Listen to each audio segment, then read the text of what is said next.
Some towns accepted Dionysus and his army of drunken Bacchae without a fight.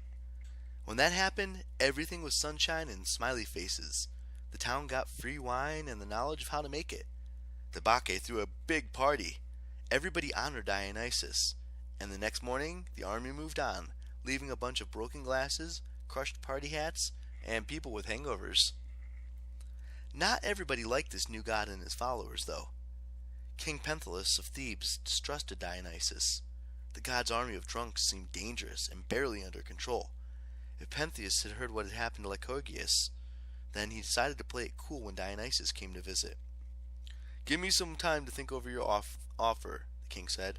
Dionysus bowed. "No problem. We'll be in the woods to the east holding our nightly revels. I would invite you to join us, but—" The god smiled mysteriously. "We're not open to unbelievers. Trust me, though, you're missing quite a party. We'll come back tomorrow to get your answer." The army left in peace and made camp in the woods. King Pentheus was burning with curiosity. What was this new god about? Did he have secret weapons? Why were his revels closed to the outsiders? The king's spies reported that many of his own townspeople had already accepted Dionysus as a god without waiting for the king's permission. Hundreds were planning to sneak out of the city and join the revels in the woods tonight. "I have to know more about this new threat," Pentheus grumbled, "and I can't trust second-hand reports. Too many of my own people already believe in this new god. I need to spy on Dionysus' camp myself." His guards warned him it was a bad idea, but the king did not listen. He put on his black ninja outfit, painted his face with grease and ash, and sneaked out of town. When he reached the edge of Dionysus' camp, Pentheus climbed a tree and watched the revels with fascination and horror. The Bacchae parties had gotten pretty wild as the army moved across Greece. Some of his mortals, nymphs, and satyrs were content to drink wine and listen to music.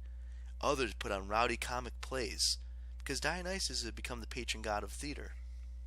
But a lot of his followers got much crazier. They built huge bonfires and leapt through them for fun.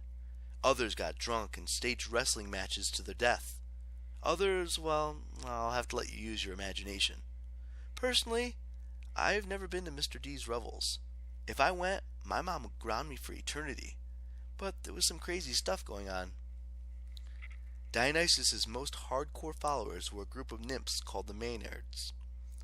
During the revels, they got so frenzied they felt no pain and had absolutely no self-control. They did just whatever came to mind. And you had to be careful when the Maenads were in the zone, because they could go from super happy to super angry in a split second. They were so strong and vicious.